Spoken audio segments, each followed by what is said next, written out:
As America lurches toward more of a socialist economy, sort of in the mode of Europe, the COVID-19 crisis is now providing exactly the perfect testing ground to see which system truly is best for its citizens. I mean, there have been massive funds provided for survival during this pandemic by both sides of the Atlantic, but in Europe, money is being used to prop companies that are otherwise out of business, while in America, of course, we allow companies to go bankrupt. We've seen a spike in them. By the same token, the number of new business registrations, though, in the United States dwarfs those of France and Germany. So consequently, there are signs that America's economy is on the verge of becoming a rocket ship. Meanwhile, Europe is poised to drift at best. In fact, after a bunch of strong economic data releases just yesterday, the Atlanta Fed lifted their first quarter GDP estimate to 9.5% from 4.5%. So could the boom in the United States actually derail this sort of yearning for socialism? I brought in one of the best to talk about this, Walser Wealth Management President Rebecca Walser. So, Rebecca, you know what? We have our faults, but we go with creative destruction, and there's pain in that. But the growth, the opportunities, I think this is a chance this year for Americans to say, maybe we don't need to become socialist. Oh, man, wouldn't that be amazing if that was the result of coronavirus, which I think is the exact opposite of what people are wanting, at the highest levels. But, it's funny, Charles, because an Australian economist termed and defined capitalism by the goal of creative destruction. In other words, people have the nerve to believe that there's a better way to do something, there's a better method to do something, and so we destroy the old and we come into the new. And that is what has made America so innovative. We are the most innovative country in the history of time. Look it up. I promise you'll find them true.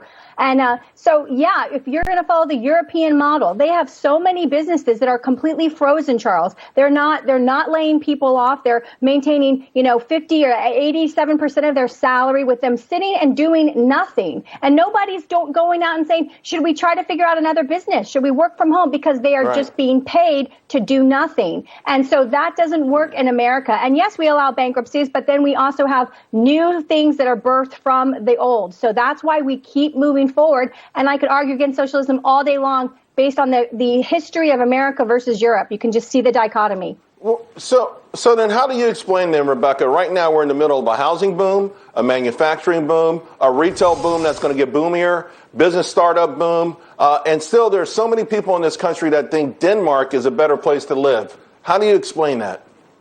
Well, I'm going to tell you this, okay? This is not perpetual. Where we are right now has got to be temporary. So we are obviously still shut down in a substantial part of this country. And if it weren't for the $6 trillion between the Federal Reserve, the CARES and the HEROES Act, and now the new Biden 1.9 that's coming, we know that this is all stimulus that has to be done. So if you look beyond that and just put that aside for a second, let's look at the Trump years. Obviously, energy independence, deregulation. We got our economy. His economy got this country going in the right direction. We have a stop to that. We have a new administration. We have a totally different route we're still seeing right now the results of Trump's economy. We are, Charles. Right, and so we haven't seen yet where we're going to be outside of stimulus with this economy still shut down. So yes, we need this economy to get back to growth because otherwise we're going to be Europe. We're going to become Europe. We cannot stay shut down and stimulate our way forever. Even Margaret Thatcher said, eventually you run out of other people's money.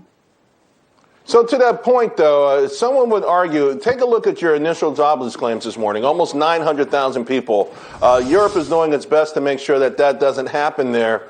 So how do you reconcile that we can have these things going on, all of these strong pockets in the economy going on, but still that sort of K-shaped recovery where there is a large enough swath of people who aren't participating?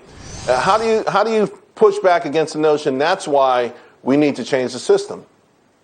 This one is really sector specific. So we obviously know hospitality, all kinds of entertainment, all kinds of travel, luxury, all of that is being disproportionately affected right now. So the hospitality industry has to go in to actually work. They can't work remotely and be in hospitality. It doesn't work like that. There's a very, drive-throughs and those kinds of things. That's it.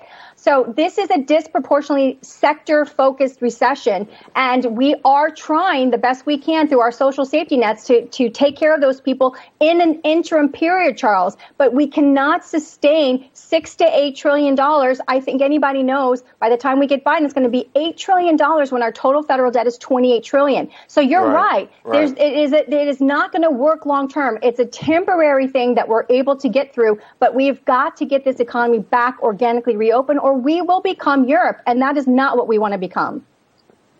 Before I let you go, you talked about some of this money printing earlier. The Federal Reserve doing more and more in this society, including now buying federal debt. They buy more federal debt now than foreign buyers because those foreign buyers have walked away.